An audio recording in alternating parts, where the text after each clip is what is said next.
이번에는 심층 인터뷰 NH투자증권 강승원 책임연구원 함께합니다. 어서 오세요. 네, 안녕하세요. 네, 반갑습니다.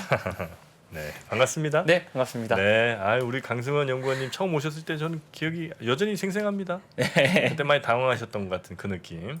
그러나 이제는 3%한 가족처럼 아주 이제 잘 우리 네. 분위기에 또 어울려주시고 네. 오늘도 편하게 한번 좀 네, 가보겠습니다. 알겠습니다. 네. 편하게 여쭤보시고. 자, 금리 인상 그리고 네. FOMC 회의 결과 뭐 오늘 하루 종일 뉴스가 나왔는데요. 이제 우리 마지막으로 강 책임님께서 네. 깔끔하게 정리를 해주시죠. 오늘 이제 마지막 정리는 아닙니다.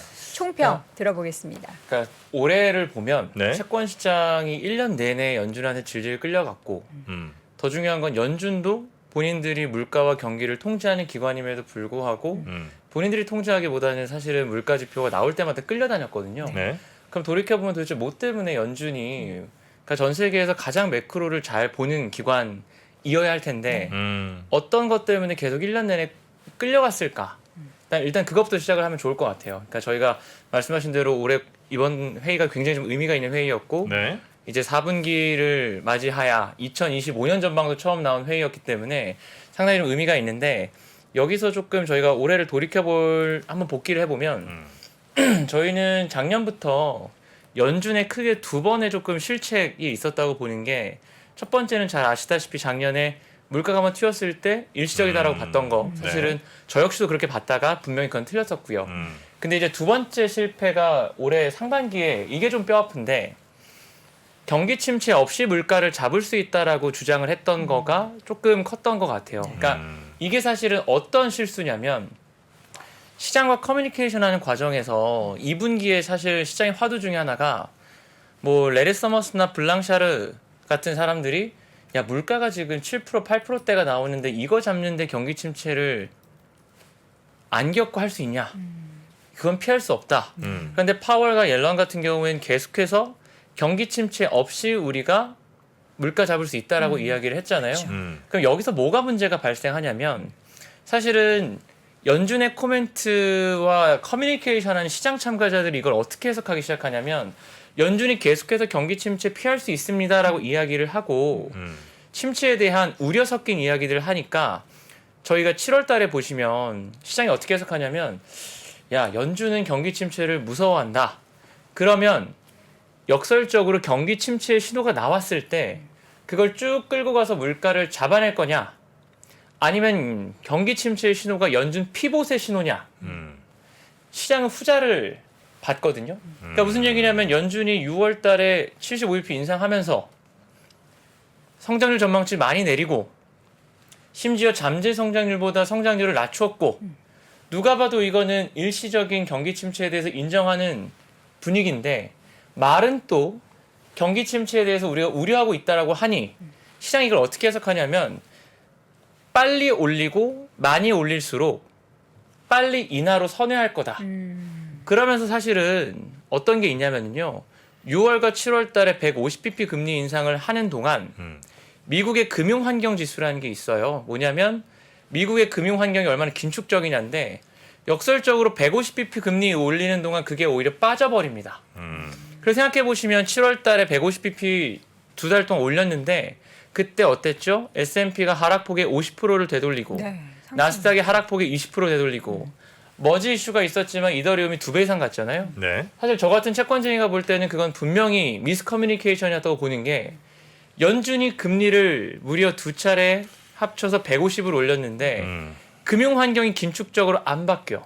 그러니까 연준의 정책 의도가 안 먹힌 거예요. 그러니까 연준 입장에서는 어떤 미스커뮤니케이션이 있었냐면 시장은 연준이 경기 침체를 무서워한다라고 생각하는 순간 긴축을 더 이상 무서워하지 않더라라는 것이죠.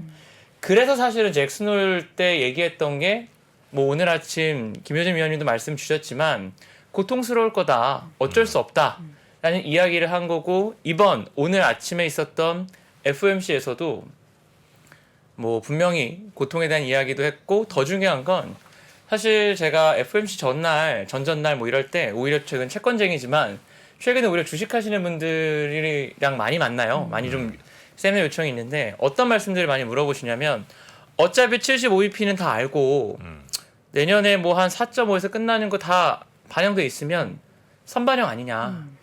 그 정도 나면 끝 아니냐. 네. 실제로 어제도 보시면은 75bp 인상 나왔을 때는 주가가 올라갔거든요. 근데 오히려 제가 말씀드렸던 건 뭐냐면 맞다 다 아는데 무슨 얘기냐면 침체를 각오한 물가 통제인데 어느 정도 희생을 연준이 각오하고 있는지를 모르죠. 9월 FOMC 때 보여줄 텐데 그게 더 중요하다라는 말씀을 드렸는데 이번에 보시면 미국이 실업률 전망치를 내년에 4.4로 놨어요. 네. 그럼 쉽게 말씀드릴게요. 그 숫자 가지고 역산해 보면 미국은 내년 4월에 미국 경기가 침체로 진입할 거라는 콜을 준 겁니다. 내년 4월 정도에는 우리가 경기 침체 갈 수 있는데 그거 우리 알거든. 그럼에도 불구하고 우리 금리 계속 올린다. 침체 속 금리 인상을 공식적으로 처음으로 인정. 공식화한 회의가 이번 회의였다고 보시면 될 것 같고요. 그래서 어제만 놓고 보면 어쨌든 미국의 2년 금리는 급등, 10년 금리 조금 하락하고 결국은 위험자산 가격은 부담이 있었고 달러는 심지어 110을 뭐 오늘 아시아장에서 뚫었죠. 네. 그러니까 연준의 메시지는 분명해요. 지금까지 우리가 적당히 잘 해보려고 했는데 안 되더라. 분명히 경기 침체에 대해서 이제는 공식적으로 인정하고 금리 올리겠다라는 메시지가 이번 회의의 핵심이었다고 봅니다. 이 메시지가 시장이 전혀 예상 못했던 메시지예요? 왜냐하면 만약에 이게 충분히 예상됐던 메시지고, 근데 저도 예상했을 것 같은데 예를 들면 75bp에 플러스 물가 반드시 잡겠다 정도의 메시지는 과거에도 아마 있었던 것 같기도 하고요. 맞아요. 예, 그래서 이 정도 메시지랑 사실 시장이 그렇게 놀라서 막 하락하거나 이럴 필요는 없는 것 같은데. 근데 침체. 의외로 네. 저희가 침체라는 이야기를 올해 4월부터 엄청나게 많이 들었지만 네. 시장에서 굉장히 조금 의견이 분분했던 포인트 중에 하나가 네. 침체 오케이. 근데 침체가 오면 연준이 어떻게 행동할까? 아까도 말씀드렸지만 침체가 오면 연준은 긴축에 속도 조절할 거고 자금의 인플레는 사실은 공급 측 인플레이기 때문에 연준은 긴축의 신호나 침체의 신호가 나오면 분명히 멈추거나 속도 조절하거나 분명히 어떤 뉘앙스의 뭐 시장의 호재 데이터를 줄 거다라고 봤던 분들이 꽤 있으세요.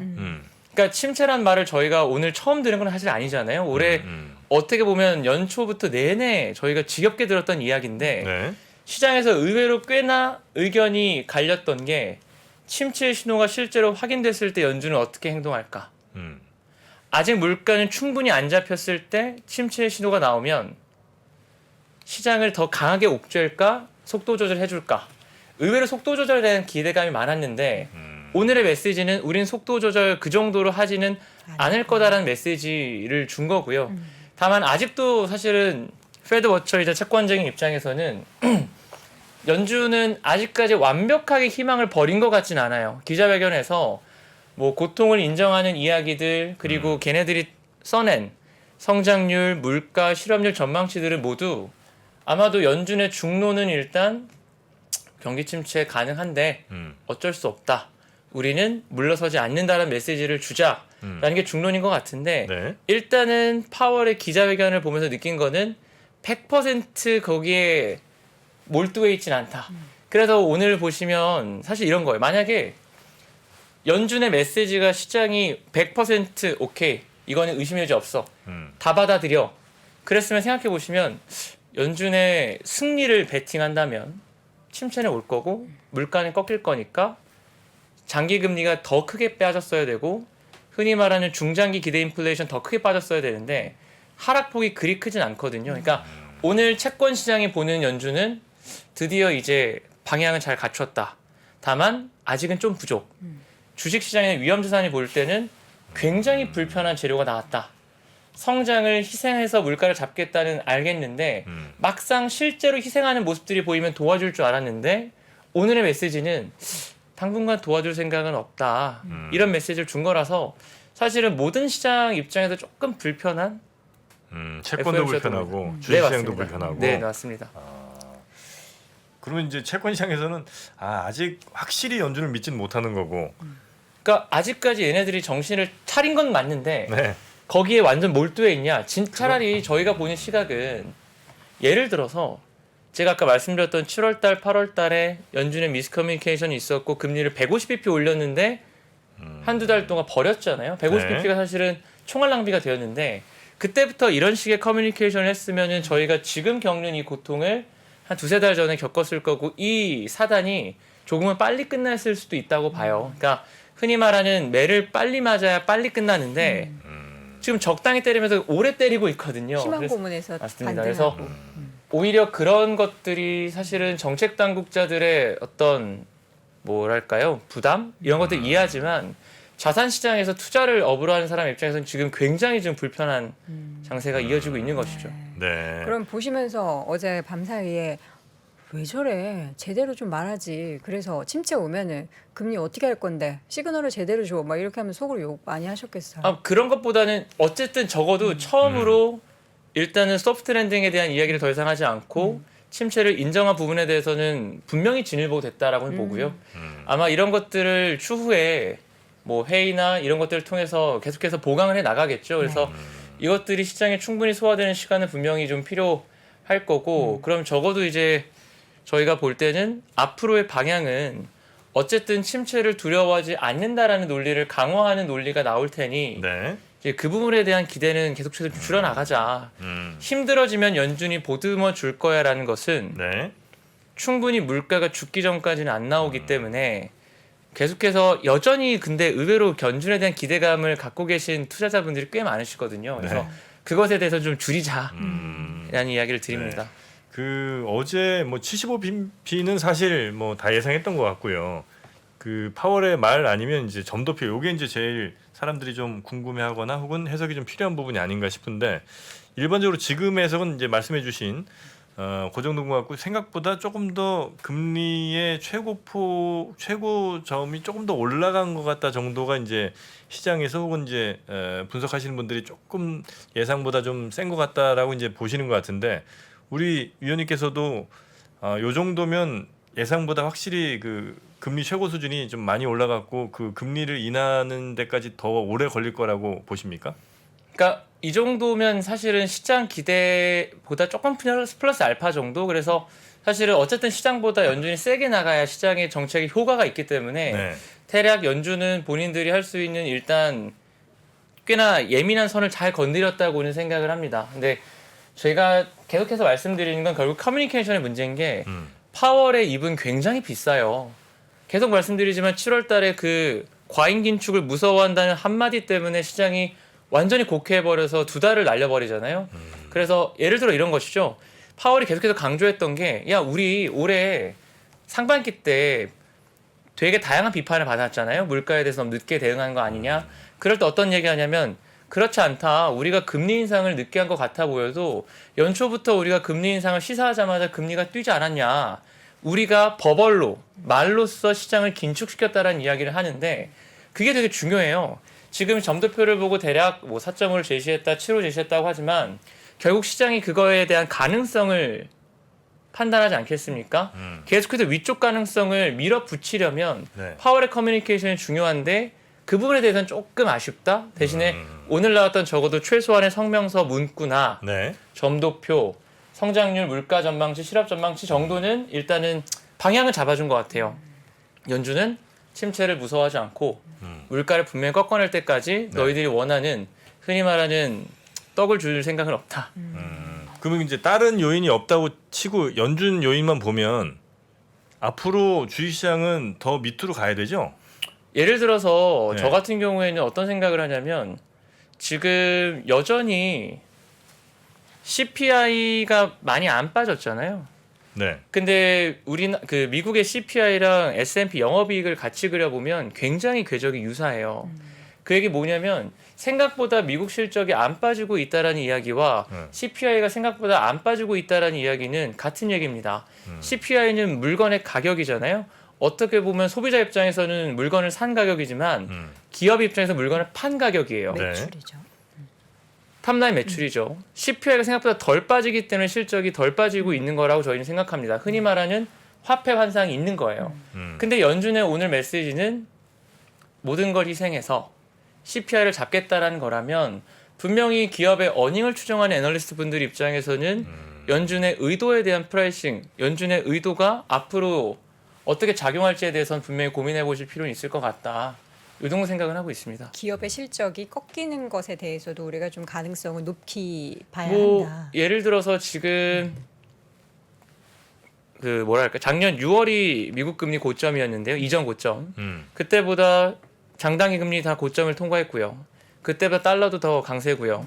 그런데 유일하게 저점까지 안 가는 자산이 증시인데 그게 잘못된 밸류에이션이냐? 아닐 겁니다. 왜 그렇게 됐냐고 한다면 분명히 EPS에 대한 전망치가 충분히 안 꺾였기 때문인데 왜 안 꺾였냐? CPI가 안 빠졌으니까. 그러니까 이거 여기서 두 가지 어프로치가 있다고 봐요. CPI가 아직 안 빠졌으니까 실적이 잘 나올 거고 생각보다 실적이 걱정하는 것만큼 많이 안 빠질 거야 라고 분석할 수도 있는 것이고요. 네. 저같이 연준을 조금 연준이란 창으로 시장을 보는 사람 입장에서는 바로 그래서 연준이 강하게 긴축에 나서고 있는 거다. 그 아직까지 빠지지 않았던 실적의 원동력이 CPI로 보이는데 그것을 연준이 네. 모든 것을 희생해서 잡겠다고 한다면 그 부분에 대한 향후 궤적에 대해선 재고해 볼 필요는 분명히 있을 것 같다. 연준의 오늘 콜은 일단은 가계와 기업 가리지 않고 일단은 민간한테 그 부담을 분명하게 주겠다라는 콜이기 때문에 네. 가게만 힘들진 않겠죠. 근데 기업의 이익이 이제 줄 수도 있지만 CPI가 이제 줄게 되면요. 근데 이번 CPI나 뭐 지난 CPI 대체로 다 에너지랑 이제 렌트 뭐 이런 거잖아요. 네네. 근데 렌트비가 줄어든다고 해서 기업의 이익이 줄진 않을 것 같고 에너지 역시도 에너지 가격이 떨어지게 되면 그러니까 에너지 기업은 뭐 좀 손해가 있을 수 있어도 대부분의 기업들은 오히려 수익이 늘어나는 방향이잖아요. 그러니까 CPI가 줄어들더라도 기업의 이익이 줄어드는 게 아니라 오히려 늘어날 수 있는 거 아닙니까? 그러니까 약간 일단은 그 부분에 대해서 두 가지 말씀을 드리면 네. 첫 번째가 말씀하신 대로 저희가 이 모든 인플레이션의 시발점이 원자재였기 때문에 여전히 미국의 물가에 대해서도 원자재발 인플레이션으로 생각하시는 부분들이 있습니다. 네. 좀 달리 보셔야 될 게 유럽과 한국은 여전히 공급 측 인플레이션이 맞아요. 네. 그런데 딱 7월을 기점으로 미국은 수요 측 인플레이션 기여도가 공급 측 인플레이션 기여도를 넘어서기 시작했습니다. 작금의 미국의 인플레이션은 적어도 이제는 미국 거는 수요 측 인플레이션으로 보는 게 맞아요. 그러면 미국의 인플레이션을 꺾어내겠다는 이야기는 수요를 꺾어내겠다는 이야기와 진배 없고요. 두 번째로 말씀하신 대로 8월 달에 CPI가 서프라이즈 났던 거에 렌트가 굉장히 큰 건 맞는데 네네네. 실제로 렌트를 제거한 렌트 외 서비스 CPI도 계속 올라요. 그러니까 사실은 미국 기업들 입장에서는 지금의 CPI는 분명히 실적의 플러스 알파가 되는 거라고 보고 있고요. 어쨌든 실적은 명목 데이터니까요. 그래서 네. 분명히 미국이 CPI를 모든 걸 희생해서 잡겠다라는 멘트는 일단은 가계와 기업을 가리지 않고 힘들게 할 수 있는 분명한 콜이죠. 연준의 콜은. 저희 계속 이 구조를 생각을 했잖아요. 항상 이제 연준이 어제 파월 의장의 발언 중에서도 그 네. 실업률에 대해서 더 상향 조정을 하면서 이 부분은 분명히 이제 고용을 꺾이려면 어쨌든 기업단에서 먼저 침체가 나타나고 고용이 꺾여지고 그게 가계 경제에 영향을 미치고 그럼 소비가 줄어들고 하는 그 구조를 더 강하게 올해 연말 그리고 내년 초에도 계속 밀어붙인다라는 거잖아요. 그럼 중요한 건 그건 이제 기정사실화 됐고 그렇다면 앞서 말씀해 주신 것처럼 기존의 시장은 내년 상반기에 금리 인하 혹은 이제 멈춤을 기대했는데 상반기는 이미 이제 기대감을 갖지 말아야 되는 거잖아요. 그럼 언제로 우리가 생각을 해야 돼요? 금리 인하 시죠? 일단은 사실 지금은 연준은 계속해서 내년도 인하에 대해서는 꿈도 꾸지 말아라고 하는 내년 메시지를 토다. 보내고 있기 때문에 네네. 정책 당국은 계속 그렇게 보낼 거예요. 근데 아마 시장 입장에서 어떤 생각을 하냐면 그렇게 계속 흔히 말하는 내년도 인하는 없다라는 메시지를 보내고 네. 더 강한 인상을 하고 그리고 제일 중요한 건 언제나 시장이 죽을 때는 아무도 예측하지 못한 타이밍에 죽고요. 그리고 그러고 나면 시장의 분위기는 달라질 수 있어서 저는 한 내년도 4분기부터는 적어도 금리 인하와 관련된 논의 정도는 분명히 나올 수 있을 거다라고 생각을 하고요. 다만 이것은 이 모든 뷰의 핵심은 미국이 오늘 얘기해 준 것처럼 미국은 적어도 내년도 4월부터 침체에 들어갈 거고 유럽은 본인들이 이미 최근에 독일 쪽 분데스뱅크에서 3분기부터 역성장 이야기를 하고 영국은 4분기부터 우리 침체 들어간다. 그러니까 연말 연초가 되면 글로벌 침체가 나올 거예요. 그래서 네. 흔히 말하는 죽은 것이 확인되고 나면 한 3, 4개 분기 정도 있다가 인하에 대한 이야기를 할 수 있을 거다. 그러면 지금 이 시점에서 내년도에 인하할 거니까 지금부터 강하게 사들어가자라는 이야기를 하기는 어려운 것이죠. 왜냐하면 그 인하의 선결 조건이 죽는 것이니까. 뭐 암울합니다. 이야기를 들으면 참 네. 답답하고 사실 그동안에는 우리가 막 그런 얘기 했었잖아요. 뭐 경기 침체에 대한 이야기 안 하는 사람은 3명뿐이다. 파월, 그리고 옐런 의장 그리고 바이든밖에 없다 했는데 그들은 뒤에서 다 이제 알고 있고 이거를 언제 제대로 이제 이야기하고 우리가 힘들게 할 거라는 거를 공표할 건지 시기 조절만 했었던 거잖아요. 그러니까 약간 더 배신감이 좀 드는데요. 뭐 정책 당국자 입장에서 사실은 어려운 콜이긴 하죠. 그러니까 예를 들어서 이 모든 인플레이션 시발점이 도대체 어디였을까? 당연히 공급 측 인플레이션은 코로나였을 거고요. 뭐 전쟁 같은 거는 감히 누구의 책임이 아니겠지만 분명히 수요견인 인플레이션의 핵심은 이건 누가 봐도 대규모로 뿌려진 재정 지원금 때문이었거든요. 네. 그러니까 예를 들어서 그러니까 저희가 보통 경제학 원론 같은 데 보면 가격이 올라가면 수요가 줄어야 정상이잖아요. 네. 심지어 뭐 비근한 예로 처음 모든 인플레이션의 시발점이 휘발유였어. 집값이 올라가. 그럼 휘발유랑 집값은 어쩔 수 없이 내야 되는 거니까 이거 내고 나면 적은 돈이 남으니까 수요를 줄여야 정상이에요. 근데 이번 사이클에서 특이한 점은 공급 측 인플레이션이 올라왔는데 미국인들이 소비를 안 줄여요. 돈을 계속 썼죠. 돈을 계속 쓸 수 있어서 가격 전가가 되니까 기업들 입장에선 이거 뭐야. 팔리네. 계속 가격 올려. 이러면서 공급 측 인플레가 수요 측 인플레이션으로 전이돼 버린 거예요. 그러니까 이 모든 것의 사실은 중간 과정에서 핵심은 재정 지원금이었고요. 이거는 분명히 민주당의 문제였을 거라고 봐요. 미국 민주당의. 걔네들이 사실은 공화당 대비 거의 3배 가까이 되는 보조금을 쏴주겠다라는 정책이었기 때문에 그럼 그거를 바이든이 중간 선거 앞두고 우리 잘못이니까 잠깐의 침체를 우리가 가져가자라고 이야기를 할 수 있었을 거냐. 인정 못하고. 바이든도 못하고 당연히 인사권자가 그런 상황인데 옐런이 어떻게 그런 얘기를 하고 뭐 파월이야 오죽하겠습니까. 네. 그래서 어려운 얘기였고요.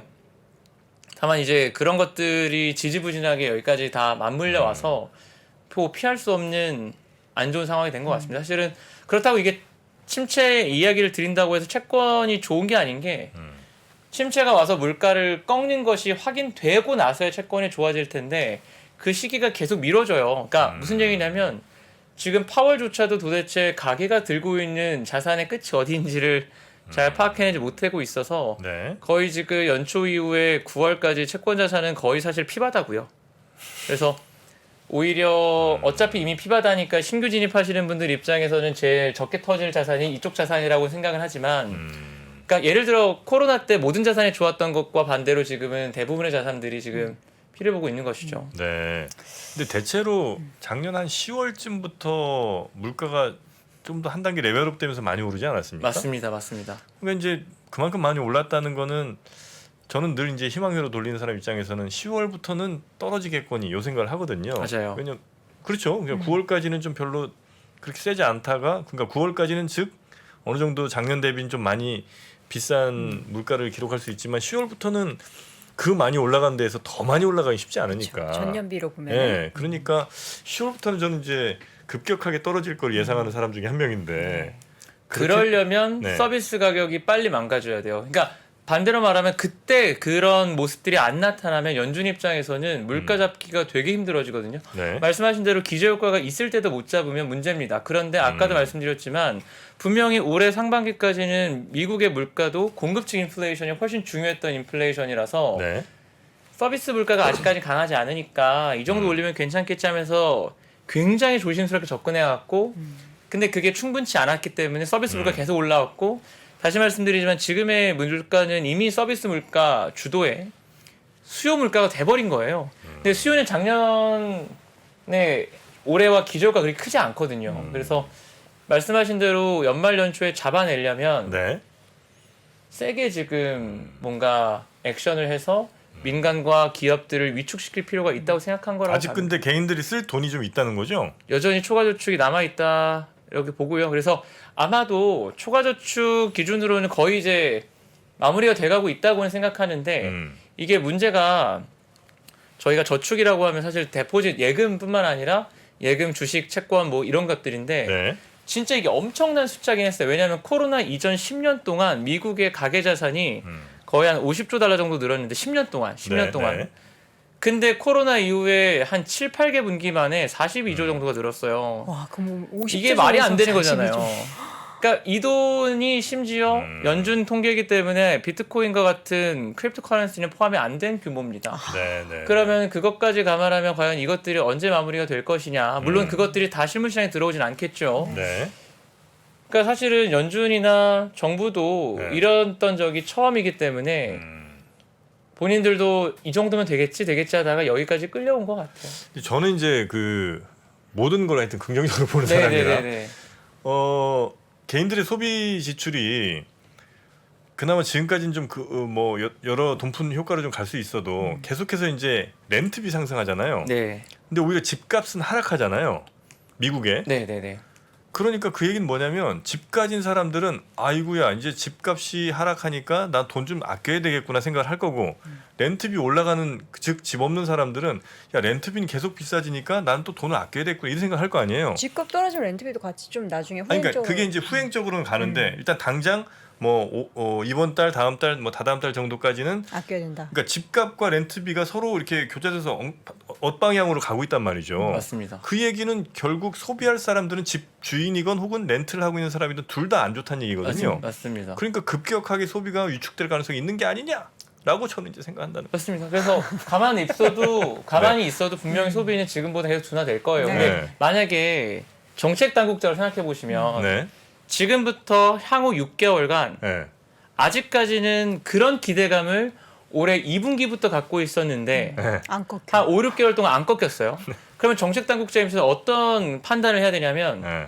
옥죄야 돼. 일단 올리고 일단 올렸으니까 기다려 볼까? 아니면 더 올릴까? 네. 이 정책에 대한 판단을 해야 되는데 지금 연준이 지금 9개월이나 지금 기다린 거죠. 기다리다가 이사단이 났으니 안 된다. 이제는 안 된다가 된 것 같고요. 네. 거기다가 인플레이션이 내재화된다라는 표현을 쓰는데 네.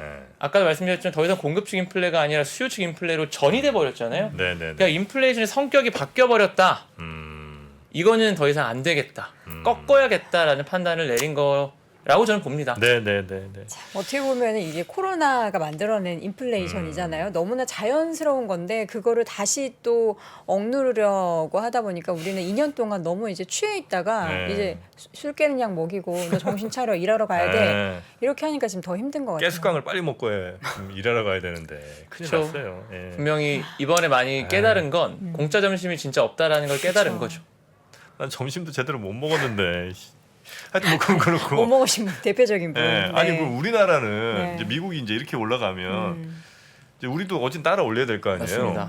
근데 지금 이거 뭐 0.25씩 이렇게 올리다가는 더 엄청 벌어질 것 같아서 지금이 75bp 차이가 딱 나는. 지금 75bp 차이 나요. 네, 네. 그럼 이제 큰일 났잖아요. 그렇죠.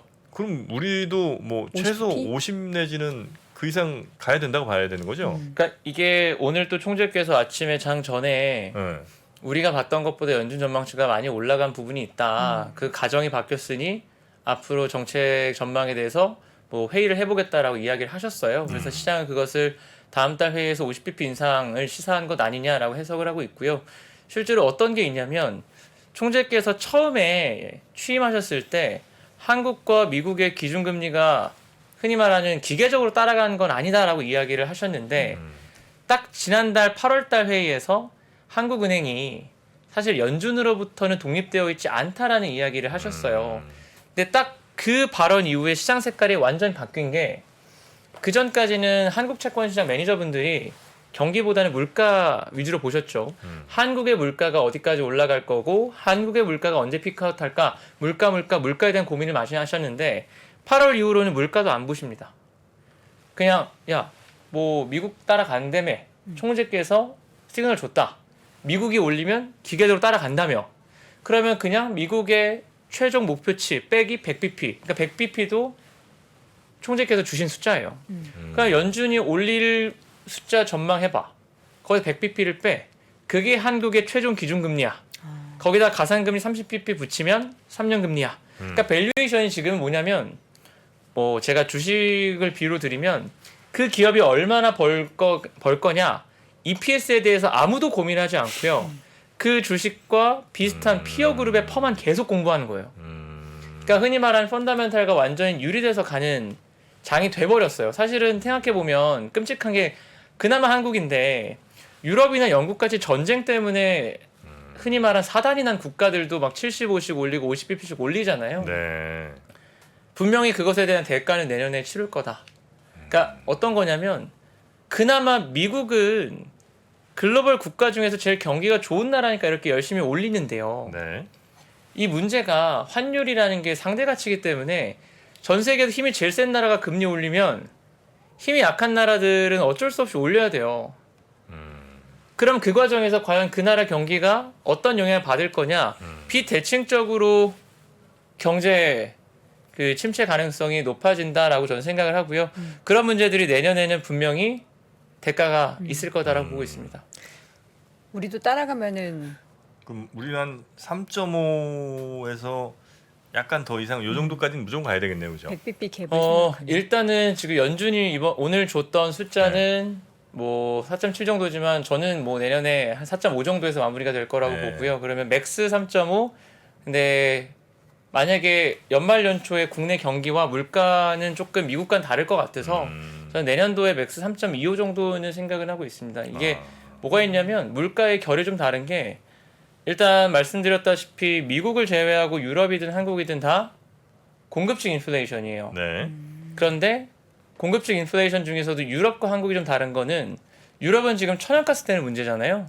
다행스럽게 한국도 천연가스 가격이 높아지긴 했지만 유럽보다는 훨씬 적고 네. 더 중요한 건 한국의 천연가스 에너지 의존도가 18%밖에 안 돼서 영국의 거의 절반 정도, 이것보다 훨씬 낮고 사실은 좀 웃긴 얘기지만 최근에 한국 물가에서 그나마 제일 기댈 비빌 언덕이 한국은 ESG가 많이 안 돼 있어서 석유랑 석탄이랑 합치면 에너지 의존도가 무려 68%예요. 석유 석탄이 합치면 68%입니다. 그래요? 그래서 사실은 물가 피크아웃이 미국과 유럽보다는 훨씬 더 빠를 거라고 보고요. 그럼에도 불구하고 최근에 걱정하고 고민하시는 분들이 야 환율 1,400원이면 수입 물가 올라오지 않겠냐라고 하시는데 의외로 우리나라 수입 물가 상승률이 작년 10월 이후로 빠지고 있습니다. 심지어 에너지를 제외한 근원 수입 물가 상승률은 8월달 기준으로 0%까지 내려왔어요. 한국의 환율로 인한 수입 물가 전가 효과가 그리 크지 않습니다. 한국의 수입 물가의 문제는 환율 효과보다는 에너지 자체의 문제가 커요. 그래서 지금 원화 환산 유가라고 하는데요. 그냥 쉽게 WTI 곱하기 환율 하면은 원화 환산 유가가 나오는데 네. 이게 올해 7월까지만 하더라도 완벽하게 한국 10년 국채 금리를 맞춰왔어요. 그러니까 우리나라도 물가가 제일 고민이었는데 한국의 물가는 뭐였냐? 에너지의 문제이자 환율의 문제였던 거죠. 딱 맞춰왔어. 근데 딱 8월부터 이게 다이버전스가 확 벌어져요. 지금 원화 환산 유가가 의외로요. 고점이 6월 달에 16만 원 정도였는데 계속 12만 원대입니다. 1,300원을 가도 유가가 빠진 효과가 있어서 6월 달보다 거의 한 4만 원 정도 싸요. 네.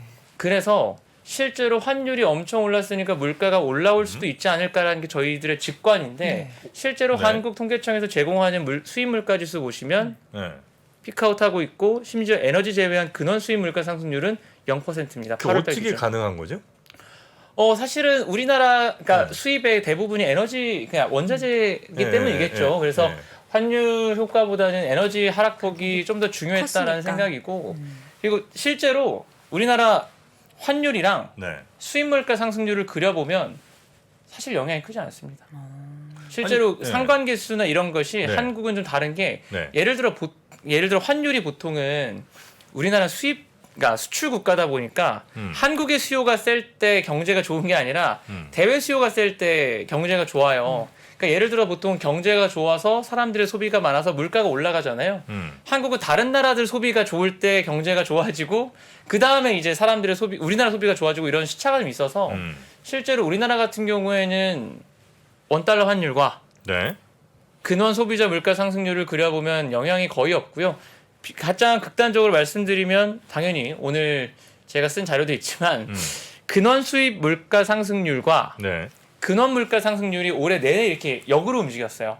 올해 한국은행이 계속해서 강조했던 게 근원 물가 상승률이 올라오고 있다. 근데 근원 수입 물가 상승률은 올해 계속해서 주구장창 내려왔었습니다. 그래서 사실은 한국이 실제로 네. 유럽이랑 미국보다는 물가에 대한 부담이 그렇게 높지는 않다고 생각해요. 근데 네. 그럼에도 불구하고 저희가 지금 8월달 이후로 아까 말씀드렸다시피 원화 환산 유가가 네. 올해 7월까지 한국 채권 시장을 움직이는 키 드라이버였는데 더 이상 다이버전스 나타나더라. 왜? 그 얘기는 더 이상 한국 채권 시장의 메인 팀이 네. 경기도 물가도 아니고 연준의 터미널 레이트에 다 포커스돼 있다라는 것이죠. 아니 그 1,200원이다가 우리가 다 달러로 결제할 텐데 1,400원이 돼요.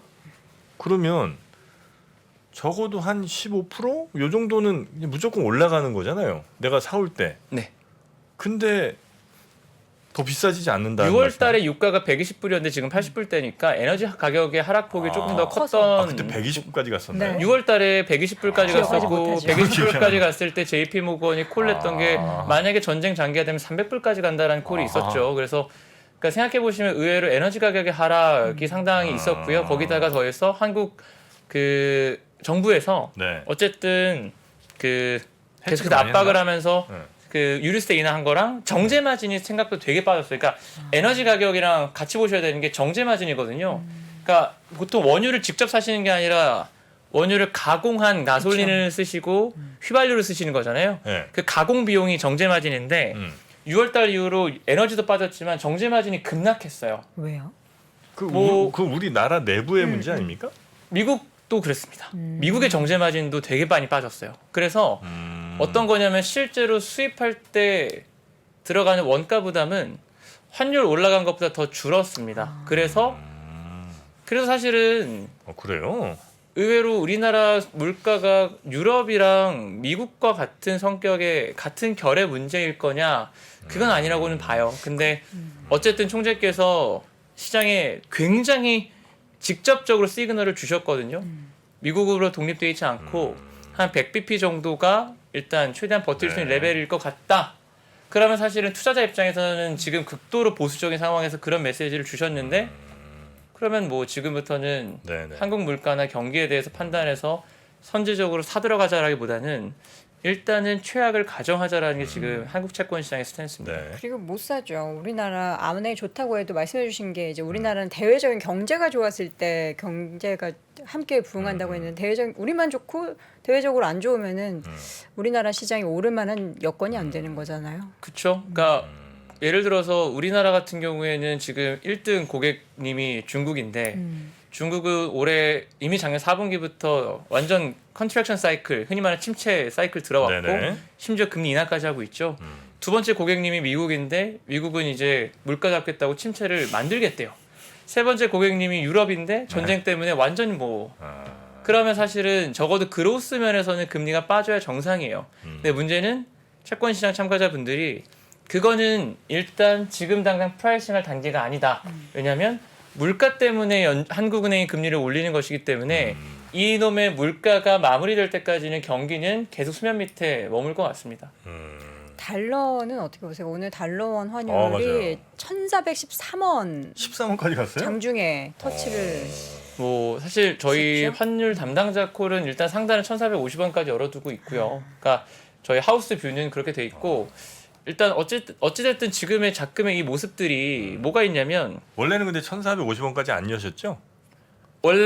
잭슨홀 이후에 1,450원 정도로 잭슨홀 이후에 열었고요. 예. 그러니까 이게 뭐냐면 저희가 최근에 보는 글로벌 금융 환경의 흐름들을 네. 역환율 전쟁이라고 저희는 정의하는데 뭐냐면 이런 거죠. 저희가 4, 5년 전에 막 환율 전쟁 이런 말 엄청 유행이었잖아요. 네네네네. 그때는 성장이 안 나오니까 자국 통화 절하해서 남의 성장 빼앗아 오겠다라는 거였는데 지금은 물가가 핵심이니까 수입 물가 낮추려고 다들 자국 통화 절상하려는 경쟁을 하고 있죠. 오히려 근데 문제는 아까도 말씀드렸지만 힘이 센 나라가 금리 올리면 힘이 약하고 지금 금리 인상 못 버틴 나라 같이 올려야 돼. 힘이 센 애랑 약한 애랑 진흙탕 싸움하면 힘센 애가 압도적으로 이겨요. 그렇잖아요. 그러니까 어느 정도 뭐 멀리서 총도 쏘고 뭐 이러지 않는 이상 힘센 애랑 약한 애랑 대놓고 진흙탕 싸움 시키면 차이가 벌어지는 것이죠. 네, 그래서 네, 네. 지금으로서는 흔히 말하는 미국 본위에 미국만 그래도 나쁘지 않은 그런 매크로 환경이라고 생각하고 있습니다. 네. 이거 어디까지 예를 들면 달러 인덱스 기준으로 어디까지는 올라가도 미국이 좀 버티면서 갈 수 있습니까? 그렇다고 뭐 달러 인덱스 막 저뭐 끝까지 올라가는 미친듯이 무한대로. 올릴 수는 없을 거 아니에요. 그렇죠. 근데 이제 그런 것들은 분명히 말씀하신 대로 지금도 이런 달러 강세가 불편해하는 미국의 엔티티들이 있을 거예요. 분명히.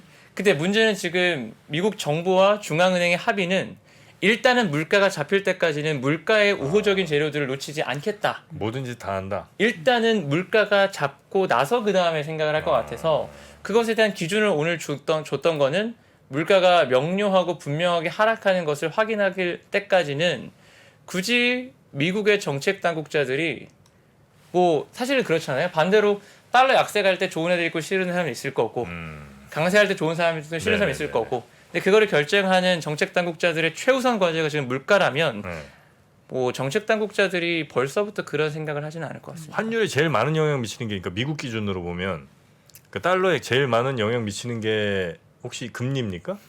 이게 미국이 그때 결정할 수 있는- 달라요. 그러니까 그래요? 이게 결국은 딱 단 하나의 툴이 모든 걸 결정하면 네. 사실은 그렇게 본다면 금리쟁이가 담당하면 되잖아요. 근데 그렇게 안 하고 따로 두는 이유가 어떨 때는 물가가 메인 드라이버가 되고 어떨 때는 통화 정책이 메인 드라이버가 되고 또 어떨 때는 성장 제일 센 애가 제일 강세 이렇게 가다 보니까 뭐 그때 다른 것이죠. 근데 일단 지금은 문제가 경제로 봐도 미국이 제일 좋고 통화 정책도 미국이 지금 제일 공격적으로 올리고 있고 네. 심지어 QT 세게 하면서 달러도 회수하고 있으니 뭐로 봐도 지금은 달러 약세를 쉽게 전망하기는 쉽지 않다. 워낙 딴 나라들은 또 힘들고 그렇죠. 그러니까 달러 인덱스는 더 올라가고. 그렇죠. 네. 안 되겠다 당분간. 연말에 어떻게 지금 FOMC 이후에 우리가 또 어려울 만한 이슈 뭐 있나요? 남은 게? 연말에 뭐 사실 연말까지 특별한 플러스 알파로 새로운 재료가 있다기보다는 물가를 잡는 과정에서 그러니까 오늘 연준이 얘기한 거 했는데도 물가가 안 잡히는 모양이 보이면 연준은 애드할 겁니다. 그러니까 지금 최악은 연준이 이 정도 했는데도 소비가 계속 짱짱하면 더 망가뜨릴 거예요. 그래서 오히려 연준이 연준의 오늘 나름대로 정교하게 계산하고 왔을 이 정책이 네. 효과가 있으면 괜찮은데 효과가 없을 때가 더 큰 문제일 것 같고요. 저는 최근에 전쟁 중인 ECB가 75bp 금리를 올린다거나 당장 오늘 저녁에 BOE 같이 저희 하우스 뷰에서는 영국이 과연 선진국일까 이런 고민도 하는데 그런 나라도 오늘 최소 50bp 이상 올릴 거거든요. 그 얘기는 미국 입장에서 그나마 유럽과 영국보다 훨씬 더 성장에 여력이 있는 나라는 만약에 했던 것보다 생각보다 물가 안 잡혀 더 죽여버리자 이렇게 생각할 수 있을 것 같아요. 그게 사실은 최악의 시나리오입니다. 연준의 정책의 효과가 나타나지 않는 것 그 자체가 문제입니다. 네. 그렇게 되면 좀 약한 나라들 한 몇 개는 뭐 선언할 수도 있겠네요. 그럴 수도 있죠. 사실은 저희가 그것들을 2015-16년도에도 봤었고 네. 18년도에도 봤었고 언제나 달러가 회수되는 국면에서는 분명히 약한 연결고리들은 조심할 필요가 있다는 생각입니다. 그런 것도 한번 주의 깊게 잘 살펴보도록 할게요. 그게 이제 동남아 쪽에 아니면 유럽 쪽이 좀 위험 가능성이 높습니까? 남미 쪽입니까? 그러니까 사실 제 담당은 글로벌 네. 쪽은 아니라 잘 모르겠는데 제가 그 부분에 대한 답을 좀 드리긴 어렵고 다만 네. 저희가 유럽을 최근에 좀 불편하게 보는 이유는 얘네들은 전쟁 중인 것도 있지만 뭐가 문제냐면 의외로요. 그나마 미국은 임금이라도 높아서 어느 정도 버티잖아요. 근데 이게 유럽은 접근 방식이 미국과 좀 달라서 어떤 게 있냐면 코로나 때 미국은 잘라라. 잘린 애들한테 보조금 주면 돼. 근데 유럽은 자르지 마. 기업들한테 너희들이 주는 연봉의 절반 정도를 우리가 대신 줄 테니까 자르지 말고 가.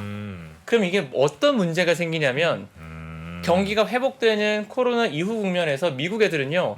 자른 애들 다시 불러야 되잖아요. 네. 그럼 어떻게 되냐면 기존 연봉보다 더 주거나 한 번 나간 사람들이 다시 들어올 때 언제나 직급이 올라가거나 연봉 더 받잖아요. 같은 직급으로 한 직장에 오래 있던 사람보다 나갔다 오면 더 올라간 경우가 있잖아요. 똑같아요. 나갔다가 온 사람들을 부를 때는 더 높은 임금을 줘야 되는데 유럽처럼 안 자른 국가의 특징이 독일 같은 경우에는 임금 상승률이 심지어 코로나 전보다 낮습니다.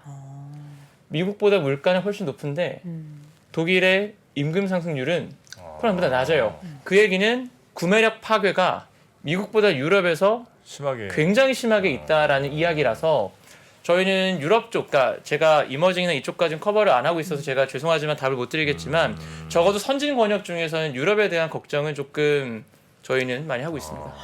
알겠습니다. 우리 최대 고객님들 나라가 다 이렇게 무너지면 뭐 우리가 네. 쉽게 버틸 수 있는 상황이 아니라서 암울하네요. 네, 다른 고객들도 많이 좀 찾아보도록 하겠습니다. 자, 오늘 NH투자증권의 강승원 책임연구원님과 함께 FOMC의 영향 그리고 연말까지의 글로벌 상황들 또 우리의 상황들 한번 쭉 짚어봤고요. 네. 시원시원한 진단 대단히 감사합니다. 고맙습니다. 네, 감사합니다. 신고가에 5만 원 돌파할 때 5만 원에 따라 살 수 있나요, 우리? 내가요? 5만 원이 다시 내려가서 2만 원까지 와서 2만 원 떨어지면 신저가예요. 거기서 고무해서 쓸 수 있나요? 주식시장에 절대 변하지 않는 것이 두 가지 있습니다. 주가의 기본적인 움직임 그리고 투자하는 사람들의 심리입니다. 내가 팔면 오르고 사면 떨어진다고요. 주식에 대한 공부가 모자라서가 아닙니다. 주가를 만드는 투자자의 심리를 모르기 때문이죠. 하락장의 공포를 이기는 5가지 실전 투자 심리 전략. 박병창의 돈을 부르는 매매의 심리에서 지금 확인하십시오.